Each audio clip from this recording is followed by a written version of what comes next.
Friends ABPSC group 2 రాసిన అభ్యర్థులకి అంటే రిజల్ట్‌కి సంబంధించి అంటే సెలక్షన్ లిస్ట్‌కి సంబంధించి చాలా డైలమాలో ఉన్నారనమాట కొందరు క్యాండిడేట్స్ అయితే. అంటే కోర్ట్ జడ్జిమెంట్ ఫైనల్ అయ్యాకే రిజల్ట్ వస్తది. సెలక్షన్ లిస్ట్ పెడతారు. జడ్జిమెంట్ అవ్వకుండా పెట్టరనే అపోహలతో ఉన్నారంటే కొందరు అలా సర్క్యులేట్ చేస్తున్నారు. అయితే నాకున్న సమాచారం ప్రకారం ఫైనల్ సెలక్షన్ లిస్ట్ అనేది నెక్స్ట్ వీక్ పెట్టేస్తారు ఫ్రెండ్స్. మాక్సిమం నెక్స్ట్ వీక్ వచ్చేస్తది అని అంటున్నారనమాట. ఏ క్షణంలోనే మధ్యలోనే ఏ క్షణంలోనే రిలీజ్ చేసినా ఆశ్చర్యపోనవసరం లేదనమాట. కేసులకి దీనికి సంబంధం లేదు. వన్స్ సెలక్షన్ లిస్ట్ గాని ఇస్తే అభ్యర్థులు ఎవరైతే ఉన్నారో వారి యొక్క జాబ్స్‌లోనే జాయిన్ అవ్వచ్చు అనమాట. దానికి సంబంధించిన సెలక్షన్ లిస్ట్ అని మ్యాక్సిమం నెక్స్ట్ వీక్ పెట్టొచ్చు.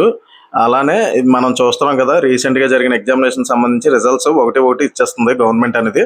అలానే గ్రూప్ 2కి సంబంధించి రిజల్ట్స్ కూడా ఆల్మోస్ట్ ఫైనల్ అయిపోయినాయి.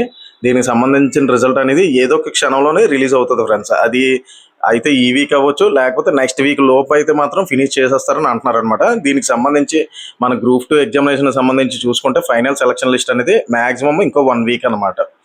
1 వీక్లోనే ఫైనల్ సెలక్షన్ లిస్ట్ పెడతాడు. కేసుకి దీనికి ఎటువంటి సంబంధం లేదు ఫ్రెండ్స్. అభ్యర్థులు గమనించగలరు. నా యొక్క కంటెంట్ కానీ మీకు నచ్చినట్లయితే లైక్ చేయండి, షేర్ చేయండి, సబ్స్క్రైబ్ చేయండి ఫ్రెండ్స్.